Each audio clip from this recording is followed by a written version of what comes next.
Баршаларыңызға ассалаумағалейкум. Бүгінгі видеода дәреттің пайдасы туралы және де оны қалай алады, сол туралы айтпақшымын. Видеоны до конца көріп, достарыңызбен бөлісіп, білмеген сұрақтарыңызды комментарийге жазыңыздар, жарай ма? Ал бастайық. Дәреттің пайдасы туралы Аллах Тағала Маида сүресінің 6 аятында айтып кеткен еді, оны оқып алыңыздар, жарай ма? Одан кейін барып, дәретті не үшін алу қажет? Дәрет біріншіден адамның энергетикасына реттейді екен. Дәрет алған кезде бір сергіп қаласың ғой, дәреттің денсаулыққа қандай пайдасы бар? Біріншіден ол лимфа жүйесін нығайтады. Лимфа жүйесі деген адамның иммунитетіне жауап беретін жүйе, адамның кез келген ауруларға қарсы тұруына, ауырмай денсаулығы мықты болуына дәреттінде өте үлкен пайдасы бар. Дәретті әйел адамдар қалай алады, сол туралы айтпақшымын. Бірінші, дәретханаға кірмес бұрын қолдағы жүзікті, әшекейлерді, Құран хадис жазылған, сүре жазылған кез келген қағаз болсын, кез келген Құраны бар, хадисі бар қолыңызда бір зат болса, оны әжетханаға кіргізбеңіздер, жарай ма? Одан кейін барып, әжетханаға кірген кезде бірінші сол аяқпен кіресіздер, дұға айтамыз. Аллахумма инни аузубика минал хубси уәл хабайс. Аллахым, әйел, еркек жындардан сақтай көр деп өзіңе дұға етем деген дұғаны айтамыз. Іштей әжетханаға енді бірінші іш дәретті аламыз. Іш дәретті алған кезде суымыз жылы болу қажет. Ыстық немесе суық болуына болмайды, өйткені біздің жыныс мүшелерімізге ол зиян тигізеді, денсаулыққа зиян болады. Сондықтан жылы сумен алыңыздар, жарай ма? Одан кейін кейбір сұрақтар туады. Мүлдем су жоқ болса не істейміз деп. Ол кезде дәретхана қағазымен тазалануға болады. Прям 0 вообще су жоқ болған кезде. Бірақ барынша сумен алғаның сауабы көбірек болады. Бірінші, жыныс мүшемізді сол қолмен жуамыз, 3 реттен жуамыз, яғни жылы сумен. Одан кейін бар жыныс мүшелеріңізді құрғатасыздар, шүберекпен немесе дәретхана қағазымен жыныс мүшесін құрғатамыз. Одан кейін барып, нені бастаймыз?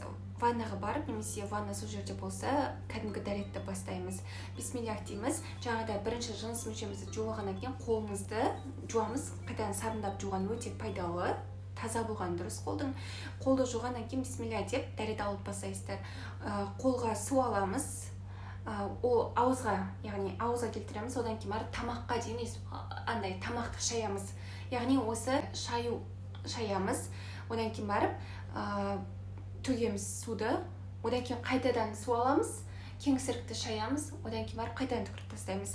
3-ші рет аламыз, кеңсірікті деп суды тамақ шайқайсыздар ғой, тура солай шайқайсыздар да суды төгіп тастайсыздар.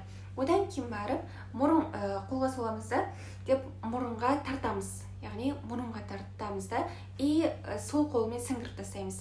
Тағы оң қолмен тартамыз, сол қолмен сіңгіреміз. 3-ші рет оң қолмен тартамыз, сол қолмен сіңгіреміз. Одан кейін қолды жуамыз да, уже бетке келеміз. Бетті үсіп маңдай тұсы полностью иек деп полностью жуу қажет. Яғни үстіп деп жуасыздар.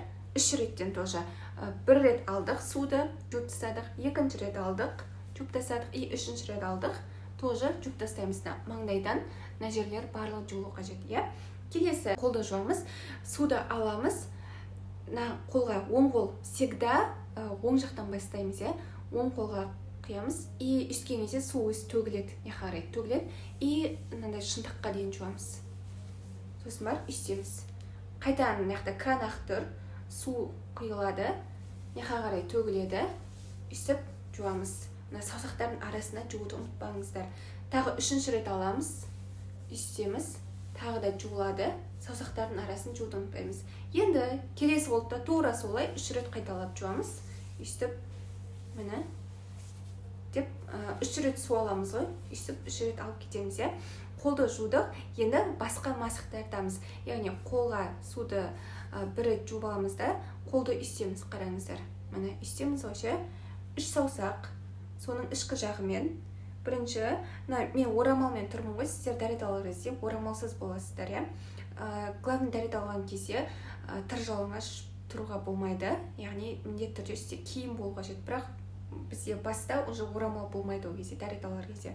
Үстеміз, төбеге дейін істек болады. Үстіп жүргіземіз да. Міне, мен үстіп жүргіземіз. Қарай кетеді. Енді кетті ғой, и сол аударамыз, төңкереміз қолды, үстеміз. И одан кейін барып уже кетті, оны 3 саусақ алды да арды да уже лас болды, 2 саусақ қалды. Мына сұқ саусақпен құлақтың ішін тазалап шығамыз. Мына жоғарыдан ішке қарай. Одан кейін барып мына саусақ қалды ғой. Құлақтың не жағы бар ғой, сыртқы жағы бар ғой, баспен байланысқан жері, соқты бір тазалаймыз. И все. Қолды жуамыз. Одан кейін барып оң аяқтан бастаймыз. Оң аяқты тобықпен бірге жуамыз 3 рет. Одан кейін барып сол аяқты тобықпен бірге жуамыз 3 рет. Одан кейін барып уже қолымызды тағы бір рет жуып аламыз. Осымен дәрет аяқталды. Дәреттен шыққаннан кейін ғуфранака деген дұғаны айтып, оң аяқпен әжетханадан шығамыз. Дәретті осылай аламыз. Дәретті бұзатын нәрселер ол ұйықтап қалу, яғни адам өз-өзін байқамай, бақылай алмайды ұйықтап қалған кезде. Сол дәрет бұзылады, одан кейін барып жел шыққан кезде дәрет бұзылады.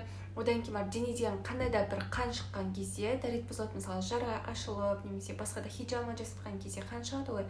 Сол кезде дәретті қайдан алу қажет болады. Қандай сұрақ туылады? Лак жаққан дәрет алуға бола ма дейді. Негізінен лак дәретті өткізбейді.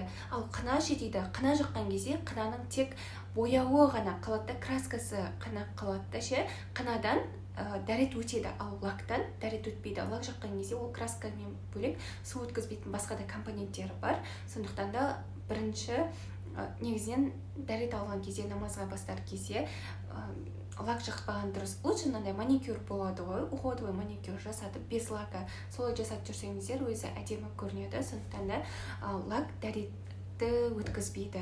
Мен видео аяқталды. Басқа да сұрақтарыңыз болса, комментарийге жаза кетіңіздер. Баршаларыңызға сәлем алейкум.